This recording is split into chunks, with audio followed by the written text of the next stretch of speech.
Hello student, this is Pankaj Kumar. Welcome to Bullseye channel. Student, इस video में we are going to learn integration by part. Integration को solve करने के बहुत से रूल्स हैं। वन बाय वन मैं हर वीडियो में आपको पार्ट बाय पार्ट बता रहा हूँ। इस वीडियो में इंटीग्रेशन बाय पार्ट के रूल को समझेंगे। इंटीग्रेशन बाय पार्ट का रूल ये है, जैसे हम लोग डिफरेंशिएशन में प्रोडक्ट रूल पढ़े हैं, कुछ वैसा ही है। Integration of first function into second function यानी यू भी d x equal to first function integration of second minus integration of d by d x of first function into integration of second. Formula याद रखिएगा, format इसी से बनता है। जैसे मैंने एक एग्जांपल लिया, समझिए x sec square x d x. ये आपको यू ले लीजिए, इसको भी लीजिए, या फिर इसको फर्स्ट बोलिए, इसको सेकंड बोलिए। First function integration of second minus integration of d by d x of first function into integration of second. अब आराम से फॉर्मेट लिखने के बाद सेक स्क्वायर का आप जानते हो 10x होता है, x का आप जानते हो 1 होता है डिफ्रेंशिएशन, और सेक स्क्वायर का अगेन 10x होता है। 1 इंटू 10x तो 10x होगा, और 10x का इंटीग्रेशन क्या होता है, log cos x plus C. तो final answer is x 10x plus log cos x plus C. Formula bear in mind so that you can put correct formula in the sum. Example 2 लीजिए। X square sine inverse के case में x square sine inverse x d x दिया है सवाल।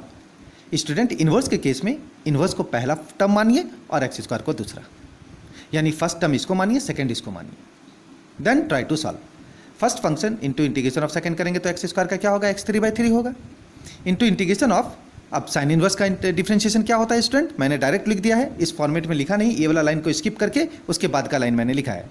आप पहला line कैसे लिखोगे, देखिए, फर्स्ट फंक्शन लिखेगा sign inverse x d x into integration of x square D x लिखेगा, फिर minus integration of d by d x of sine inverse x लिखिएगा, और into integration of x square लिखिएगा। यानी आपका जो फॉर्मेट होगा वो कुछ ऐसा होगा।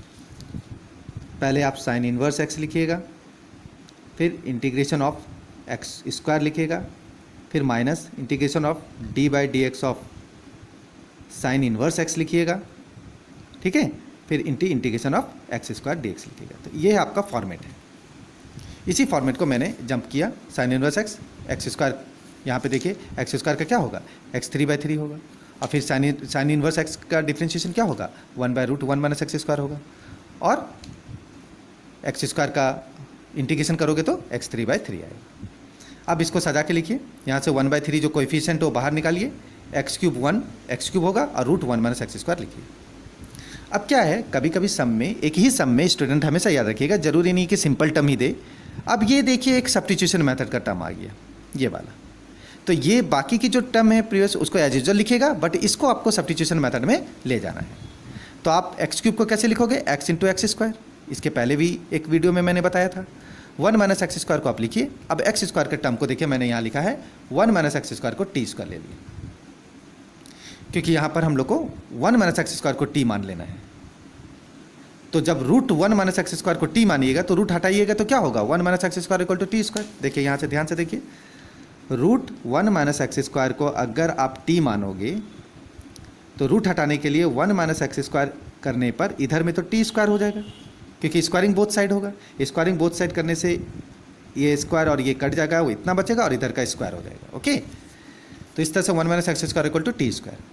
फॉर्मूला बाकी तब सेम है कि x³ minus sin² plus 1/3 integration of, देखिए t कैंसिल हुआ तो dt बचा, और फिर 1/3 के साथ ये वाला को बनाइएगा तो टी स्क्वायर बचेगा, ठीक है, क्योंकि देखिए टी स्क्वायर अलग कॉन्सेप्ट है और टी अलग कॉन्सेप्ट है। 1 के साथ dt हो जाएगा, देखिए ये और ये कैंसिल हो गया, 1 का हो गया dt, और फिर 1/3 टी स्क्वायर को अलग लिख दिए। dt का आप जानते हो t होता है, जैसे dx का x होता है, और टी स्क्वायर का आप जानते हो 2 + 1/2 + 1 dt 3/3, 3 ऑलरेडी है तो 3 जा 9 हो जाएगा। अब t जहां आपने सपोज किया था क्या, √1 माइनस एक्स स्क्वायर, तो t की जगह √1 माइनस एक्स स्क्वायर लिख दीजिए। इस तरीके से आपका फाइनल आंसर आ जाएगा, ठीक है। तो ये आपका कुछ फॉर्मेट है जिसे आप प्रैक्टिस कीजिए, बार बार वीडियोस को वॉच कीजिए, ऑफकोर्स यू कैन अंडरस्टैंड। यहाँ पर फिर से देखिए, यहाँ तक अगर आपको समझ में आया, ये x³ sine inverse x/3 plus 1/3 T मैंने लिखा 1 माइनस एक्स स्क्वायर, 1/9 जो है उसके बाद देखिए t⁻³ है, t आपको माना क्या था, वही √1 माइनस एक्स स्क्वायर, तो रूट को क्या बोलते हैं 1/2, दैट्स वाई ये 3/2 हो जाएगा। क्योंकि अगर देखिए, अगर आप 1 माइनस एक्स स्क्वायर लिखे हो और वो रूट में है तो इसका मतलब होता है 1 माइनस एक्स स्क्वायर का पावर हाफ है, ठीक है। हाफ है तो इसका मतलब हाफ प्लस 1 अगर करोगे और बाय हाफ प्लस 1 करोगे तो इसको क्या बोला जाता है, 3/2। तो ये जो है आपका 1 minus x square 3/2 plus C. तो इंटीग्रेशन बाय पार्ट के ये रूल्स हैं, प्रैक्टिस कीजिए। ज़रूरी नहीं है एक रूल के अंदर दूसरा रूल भी आ सकता है, जिसे स्टेप बाय स्टेप आपको सॉल्व करना होगा। प्रैक्टिस कीजिए स्टूडेंट, जितनी ज़्यादा प्रैक्टिस करोगे, मैक्सिमम सम्स सॉल्व करोगे, उतना कॉन्फिडेंस होगा। Thanks for watching.